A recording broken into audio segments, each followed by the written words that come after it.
एक दिन की बात है। गेंदा सेठ गुस्से से बड़बड़ाते हुए जंगल की ओर चले जा रहे थे।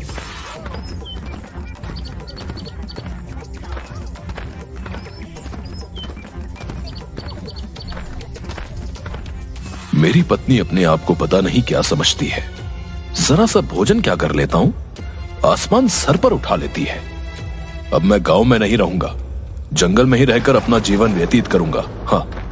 अचानक गेंदा सेठ की नाक में ताजा ताजा फलों की सुगंध टकराई। अरे, ये तो ताजे ताजे अमरूद और सेब की सुगंध है। वैसे भी घर से चलते हुए काफी दूर निकल आया हूँ। मुझे तो बहुत तेजी से भूख लगने लगी। मैं क्या करूं? गेंदा सेठ इधर उधर देखने लगे। तभी उन्होंने देखा कि एक साधु हाथों में फलों की टोकरी पकड़े हुए जाल में बंद था। अरे, लगता है मुझे भूख कुछ ज्यादा ही लग रही है। जाल में बंद जानवर भी मुझे साधु नजर आने लगा। मैं कोई जानवर नहीं, साधु ही हूं। अरे साधु महाराज, ये तो आप ही हैं, लेकिन आप इस जाल में कैसे बंद हुए? ये किसी शिकारी की करतूत है। जरूर उसने ये जाल जंगली जानवर को पकड़ने के लिए फेंका होगा और गलती से इसमें आप फंस गए। और शिकारी आपको ले जाकर क्या करेगा भला? आपको बाजार में कौन खरीदेगा? मूर्ख, बकवास बंद और मुझे इस जाल से आजाद कराओ। अब जरूर साधु महाराज, लेकिन वो क्या है कि मुझे भूख बहुत लग रही है। आप उसके बदले में क्या अपनी टोकरी के सारे फल मुझे खाने को देंगे? क्या? ये तो बहुत सारे फल हैं। क्या तू सारे फलों को खा जाएगा? साधु महाराज, आपके ये फल मेरी भूख तो नहीं मिटा पाएंगे।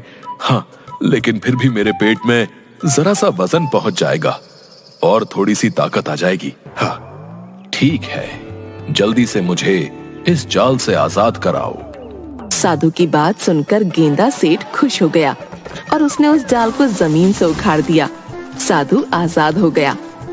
तो तूने मुझसे फल मांगे हैं, लेकिन तूने मेरी मदद भी की है। ये ले, ये सारे फल, जाकर इन्हें आराम से बैठकर खा ले।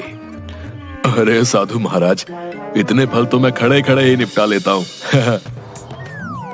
इतना कहकर गेंदा सेठ सारे फल बड़ी फुर्ती से खा गया। लगता है तुझे भोजन से बहुत प्यार है। मांग, क्या मांगता है? मुझे और क्या चाहिए साधु महाराज, मुझे तो बस बहुत सारा भोजन चाहिए। भोजन के अलावा भी बहुत कुछ है। आप तो बहुत पहुंचे हुए साधु लगते हैं। आप मुझे कोई ऐसा वरदान दीजिए जिससे भोजन मुझसे कभी भी अलग ना हो पाए। गेंदा सेठ की बात सुनकर साधु जोर जोर से हंसते हुए बोला, जा, मैं तुझे वरदान देता हूँ। अधिक भोजन मनुष्य की जान ले लेता है, लेकिन तेरे साथ इसका उल्टा होगा। जब तक तू भोजन खाता रहेगा, तब तक तू सुरक्षित रहेगा।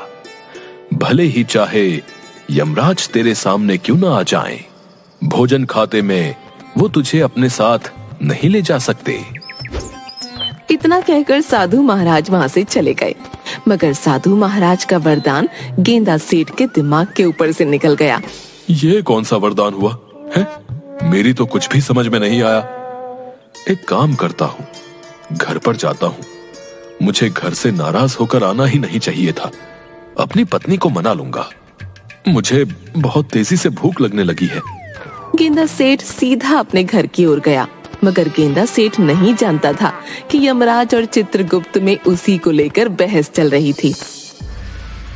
लाओ चित्रगुप्त, पृथ्वी पर उन इंसानों की लिस्ट मुझे जल्दी से दो जिनकी आत्माओं को आज मुझे खींच कर लाना है। पृथ्वीवासियों को पता चलना चाहिए कि यम है हम। ये लीजिए यमराज। यमराज चित्रगुप्त की लिस्ट को देखते हुए आश्चर्य से बोले, ये क्या चित्रगुप्त, तुमसे कितनी बार कहा है कि तुम्हारा ध्यान अब काम से भटक रहा है। इस लिस्ट में तो सिर्फ एक ही इंसान का नाम है, गेंदा सेठ। यमराज, ये एक इंसान बहुत से इंसानों के बराबर है। आप इसे नहीं जानते? तो तुम ये कहना चाहते हो चित्रगुप्त कि हम कुछ नहीं जानते? शायद तुम भूल रहे हो कि यम है हम सब कुछ जानते हैं। क्या खाक जानते हैं आप? अरे पिछली बार आप एक 60 वर्षीय मनुष्य की आत्मा को उसके शरीर से खींचकर यहाँ ले आए थे। बाद में पता चला कि उसकी आयु 100 वर्ष की थी। उसमें गलती मेरी नहीं बल्कि तुम्हारी थी चित्रगुप्त। तुम्हारा ध्यान अब काम की तरफ कम बल्कि नाचती अप्सराओं की तरफ अधिक होता है। कितनी बार मैंने तुमसे कहा है कि अपने तौर तरीके बदल लो। देखो इन इंसानों को, ये अब अपना सारा डेटा टैबलेट और कंप्यूटर में फीड रखते हैं।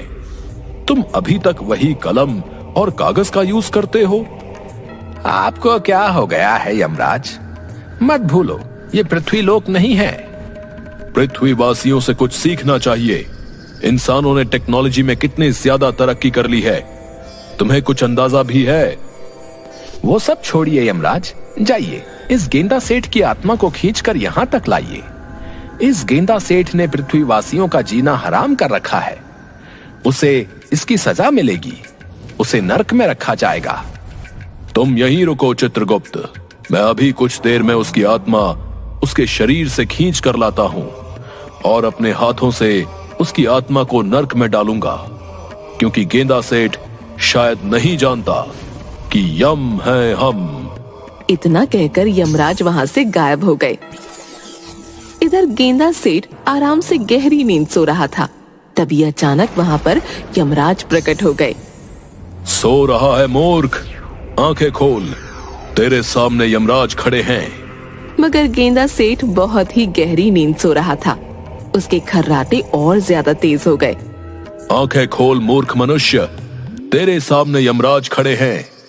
अरे मेरी आवाज सुनकर तो बड़े बड़े सूरमाओं के रोंगटे खड़े हो जाते हैं, मगर तू टस से मस नहीं हो रहा। तू जानता नहीं है कि यम है हम। गेंदा सेठ सोते हुए बोला। पता नहीं मुझे ऐसा क्यों लग रहा है जैसे कि कोई बोल रहा है कि बबल गम है हम। बबल गम नहीं मूर्ख, यम है हम, यम है हम। अचानक गेंदा सेठ की आंख सोते हुए से खुल गई और वो यमराज की तरफ गौर से देखने लगा। देख क्या रहा है मूर्ख मनुष्य? अपनी आंखों से मुझे देखकर तेरी सिट्टी पिट्टी गुम हो गई ना? अब तो तुझे यकीन हो गया कि तेरे सामने वास्तव में यमराज खड़े हुए हैं। तेरा समय आ गया है, अब जल्दी से मेरे साथ चलने के लिए तैयार हो। मैंने सुना तो था कि अगर रात के समय मिर्ची की सब्जी ज्यादा खा लो तो सोते हुए सपने खराब आते हैं। आज विश्वास भी हो गया। मुझे वो मिर्ची वाली सब्जी खानी नहीं चाहिए थी। कल से मैं थोड़ी कम मिर्ची खाऊंगा, तब मुझे अच्छे अच्छे सपने आएंगे। ये जो कुछ भी तू देख रहा है मूर्ख मनुष्य, वो सपना नहीं बल्कि सत्य है। तेरे सामने वास्तव में यमराज खड़े हैं। इतना कहकर यमराज ने एक चांटा गेंदा सेठ के गाल पर जड़ दिया। अरे मेरे सामने तो वास्तव में ही यमराज खड़े हैं। हाँ गेंदा सेठ, ये मैं ही हूँ यमराज। अब तुझे पता लगेगा कि यम है हम। गेंदा यमराज को देखकर रोते हुए बोला। मुझे मत ले जाओ यमराज, अभी मैंने इस संसार में देखा ही क्या है। मूर्ख, इस संसार में तू पूरे 50 वर्ष बिता चुका है और मैंने सुना है कि इन 50 वर्षों में तूने 50,000 लोगों का जीना हराम कर रखा है। क्या अब और लोगों को परेशान करना चाहता है? अचानक गेंदा सेठ के मन में उस साधु का विचार आ गया और वो मन ही मन अपने आप से बोला। उस साधु ने भी आज यमराज का ही जिक्र किया था। हो ना हो वो पहुंचा हुआ साधु इस बारे में जरूर कुछ जानता होगा। मुझे उसके वरदान के बारे में गहराई से सोचना होगा। जरूर उसके वरदान में कुछ ना कुछ छुपा हुआ है। गेंदा सेठ साधु के वरदान के बारे में गहराई से सोचने लगा और उसकी आंखों के सामने साधु के दृश्य घूम गए। जा, मैं तुझे वरदान देता हूँ। अधिक भोजन मनुष्य की जान ले लेता है, लेकिन तेरे साथ इसका उल्टा होगा। जब तक तू भोजन खाता रहेगा तब तक तू सुरक्षित रहेगा। भले ही चाहे यमराज तेरे सामने क्यों ना आ जाए? भोजन खाते में वो तुझे अपने साथ नहीं ले जा सकते। समझ गया, मुझे ऐसे यमराज के सामने रोना नहीं चाहिए, बल्कि कोई योजना सोचनी चाहिए। अब जब आप मेरे सामने आ ही गए हैं यमराज, तो फिर आपके सामने मेरी क्या ही चल सकती है। लेकिन मेरे एक प्रश्न का उत्तर तो आप दे ही सकते हैं ना? मैं एक प्रश्न का उत्तर नहीं, बल्कि सैकड़ों प्रश्नों के उत्तर दे सकता हूं, क्योंकि यम है हम। मैंने सुना है ईश्वर दूसरों को भोजन खिलाने से बहुत प्रसन्न होते हैं। क्या ये सत्य है? बिल्कुल सत्य है। तो फिर क्या आप मुझे भोजन नहीं खिलाएंगे? मुझे बहुत तेजी से भूख लगी है। मुझे देखकर लोगों की भूख मर जाती है। पहली बार ऐसे इंसान को देख रहा हूं जिसके सामने यमराज खड़ा है और उसे भूख लग रही है। मैं तेरी आखिरी इच्छा को अवश्य पूरी करूंगा, क्योंकि तूने मेरे सामने ईश्वर का नाम लिया है, और तू तो अब समझ ही गया होगा कि यम है हम। इतना कहकर यमराज ने अपनी गदा सामने की ओर कर दी। गदा में से सफेद रंग की किरणें फूटने लगीं और गेंदा सेठ के सामने एक से एक अधिक लजीज व्यंजन रखे हुए थे। ले, खा ले आखिरी भोजन, उसके बाद तो तुझे मेरे साथ चलना ही होगा। एक शर्त पर मैं इस भोजन को हाथ लगाऊंगा। अगर मेरा इस भोजन को खाकर पेट भर जाएगा, तभी आप मेरे शरीर से मेरी आत्मा खींचोगे, भूखे पेट नहीं। क्या ये वादा करते हो आप? अरे, तेरे सामने 20 व्यक्तियों का भोजन रखा है मूर्ख मनुष्य। फिर भी मैं वचन देता हूं, क्योंकि यम है हम। यमराज की बात सुनकर गेंदा सेठ के होठों पर रहस्यमयी मुस्कान आ गई। गेंदा सेठ कुछ ही देर में वो भोजन को चट कर गया। मेरा कुछ भला नहीं हुआ यमराज। यमराज ने उससे भी अधिक भोजन गेंदा सेठ के सामने रखा। गेंदा सेठ देखते ही देखते वो सारा भोजन भी खा गया। थोड़ा और लाइए यमराज। तूने मुझे क्या अपना गुलाम समझ रखा है? मैं यहाँ पर तेरी आत्मा खींचने आया हूँ, तुझे भोजन कराने नहीं आया। लेकिन आपने तो वचन दिया था। अब मैं तेरे सामने इतना अधिक भोजन रखूंगा जिसकी तुमने कल्पना भी नहीं की होगी, मगर उसके लिए मुझे कुछ देर के लिए यहाँ से जाना होगा। इतना कहकर यमराज वहाँ से गायब हो गए। तुरंत चित्रगुप्त के पास पहुँचे। चित्रगुप्त भोजन कर रहा था। यमराज, आप खाली हाथ आए हैं।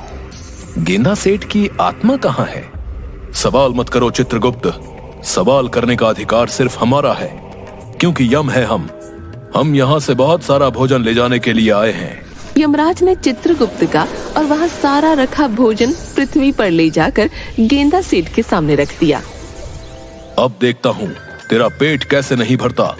गेंदा सेठ आराम से फिर से भोजन करने लगा, मगर अब वो धीरे धीरे भोजन कर रहा था और यमराज को यही बात सबसे ज्यादा विचलित कर रही थी। तभी यमराज के कानों में चित्रगुप्त की आवाज टकराई। यमराज, इसने आपको मूर्ख बना दिया है। कितनी बार कहा है आपको कि अपने काम पर ज्यादा ध्यान दीजिए, ना कि इस बात पर कि यम है हम। अरे, पृथ्वी लोक पर इस भुक्कड़ का पेट कोई नहीं भरवा सकता, और आप यहाँ का भी सारा भोजन ले गए। सभी अप्सराएं भूखी बैठी हुई हैं। तो फिर तुम ही बताओ चित्रगुप्त, मैं इस सिचुएशन में क्या करूं? मैंने इसे वचन दिया है, मैं तो फंस चुका हूं। अरे, वचन के बाद में ईश्वर से क्षमा मांग लेना। इसकी भोजन करते ही प्राण खींच लो। शायद तुम सही कहते हो, मुझे इस मनुष्य ने मूर्ख बना दिया है। इसे इसकी सजा जरूर मिलेगी, क्योंकि शायद ये अभी तक नहीं जानता कि यम है हम। इतना कहकर यमराज ने जैसे ही अपने गदे से गेंदा सेठ के प्राण खींचने की कोशिश की, तभी यमराज का गदा उल्टा ही यमराज के सर पर पड़ गया। ये कैसे संभव हो सकता है? ऐसा पहली बार हुआ है कि मेरा गदा मेरे ही सर पर पड़ गया। यमराज क्रोधित होकर गेंदा सेठ की ओर देखकर बोले, मुझे बता मूर्ख मनुष्य, तेरे प्राण मैं क्यों नहीं खींच पा रहा हूँ? आप मेरे चाहकर भी प्राण नहीं खींच सकते यमराज, क्योंकि मुझे वरदान मिला हुआ है कि भोजन करते हुए अगर मेरे सामने यमराज भी आ जाए, तब भी वो मुझे अपने साथ नहीं ले जा सकते। वरदान, जहां तक मैं जानता हूं, तूने तो सिर्फ लोगों को परेशान किया है। आखिर तुझे वरदान किसने दिया? एक साधु ने मुझे वरदान दिया है। आखिर वो साधु तुझे वरदान देने वाला होता कौन है? वरदान देने से पहले उसे मुझसे पूछ तो लेना चाहिए था। साधु महाराज वरदान देने से पहले आपसे क्यों पूछेंगे?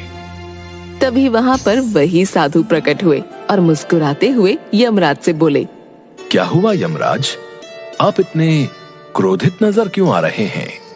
यमराज ने क्रोधित होते हुए सारी घटना उस साधु को बता दी। आपको कुछ गलत फहमी हो गई है यमराज। गेंदा सेठ की आयु अभी इस वक्त 50 वर्ष है, जबकि ईश्वर ने इसकी आयु 100 वर्ष लिखी है। ऐसे कैसे संभव हो सकता है? मेरे पास चित्रगुप्त का दिया हुआ लेटर है, ये देखिए। मुझे लगता है कि आप इस लेटर को स्वयं देखिए। यमराज ने जैसे ही उस लेटर को देखा तो उसमें गेंदा की आयु 100 वर्ष लिखी हुई थी। जब मैं पृथ्वी पर आया था तब तो इसकी आयु 50 वर्ष लिखी हुई थी। हाँ, लेकिन जब मैंने इसे वरदान दिया तब ईश्वर ने इसकी आयु के 50 वर्ष और बढ़ा दिए। शायद चित्रगुप्त लिखना भूल गए। ठीक है गेंदा सेठ, अभी तो मैं जाता हूं, लेकिन 50 वर्ष बाद मैं जरूर आऊंगा, और उसके बाद मैं तेरी बातों में नहीं आऊंगा। वो सब तो बहुत बात की बात है यमराज, लेकिन आप जो भोजन लेकर आए हैं वो बहुत ही स्वादिष्ट है। इतना स्वादिष्ट भोजन तो मैंने पृथ्वी लोक में भी नहीं खाया। क्या आप थोड़ा सा भोजन और ला सकते हैं? गेंदा सेठ की बात सुनकर यमराज क्रोधित हुए और वहां से गायब हो गए, साथ ही साथ साधु भी। जो भी हो, इतना तो मुझे पता लग गया है कि दूसरों की सहायता जरूर करनी चाहिए। आज सुबह मैंने साधु महाराज की सहायता की और देखो कितना अधिक मुझे भोजन खाने को मिला। भोजन समाप्त करके गेंदा सेठ आराम से वहां पर खर्राटे लेकर सो गया।